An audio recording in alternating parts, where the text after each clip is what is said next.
Hello నమస్తే welcome back to my channel అద్భుతం to eight. ఈరోజు ఒక మంచి వేపుడుతో మీ ముందరికి వచ్చేసానండి. చేసుకోవడం చాలా ఈజీ, రుచి కూడా చాలా బాగుంటుంది.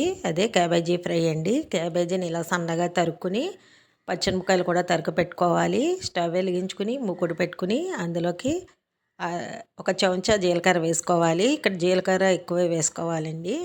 అలాగే ఒక్కొక్క చెంచా చొప్పున మినపప్పు, శనగపప్పు, ఆవాలు కూడా వేసుకుని ఒక రెమ్మ కరివేపాకు వేసుకుని బాగా వేయించుకోవాలి.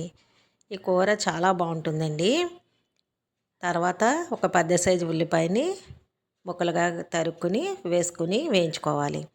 ఈ కూర కారం అంతా పచ్చిమిరపకాయలే అండి. ఇందులో ఎటువంటి ఎండు కారం అది ఉపయోగించము. అందువల్ల పచ్చిమిరపకాయలు మీ కారానికి తగ్గట్టుగా వేసుకోండి.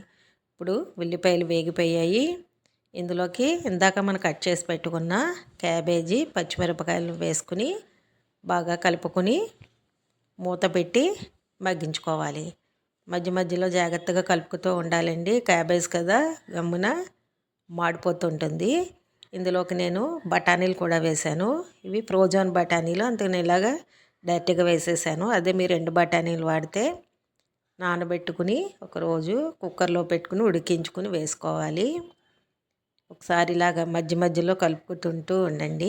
ఇప్పుడు ఈ కూరకు సరిపడా ఉప్పు కూడా వేసుకుంటున్నాను. ఇక్కడ క్యాబేజీ ఎక్కువగా ఉంది కానీ ఉప్పు ఎక్కువ వేసుకోకండి. ఉడికాక అది తగ్గిపోతుంది కనుక ఉప్పు చూసి వేసుకోవాలి. ఇలా ఉప్పు వేసుకుని ఒకసారి కలిపేసుకుని మూత పెట్టి మగ్గించుకుంటే క్యాబేజీ ఫ్రై రెడీ అయిపోతుందండి. ఉప్పు వేసాం కదా, మనకి క్యాబేజీలో నీళ్ళు వస్తాయి. నీళ్ళతో కూర చక్కగా మగ్గిపోతుంది. కూర అన్నంలోకి, చపాతీలోకి సైడ్ డిష్గా కూడా చాలా బాగుంటుందండి.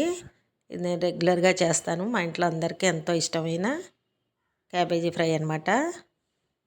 బఠానీలు కూడా వేసుకుంటాం కదా, చాలా బాగుంటుంది. ఇప్పుడు క్యాబేజీ ఉడికిందో లేదో చూసుకుందాం. క్యాబేజీ వేగిపోయింది. ఇప్పుడు దింపేసుకుని కొత్తిమీర వేసుకుని కలుపుకుంటే రుచికరమైన క్యాబేజీ ఫ్రై రెడీ అయిపోతుందండి.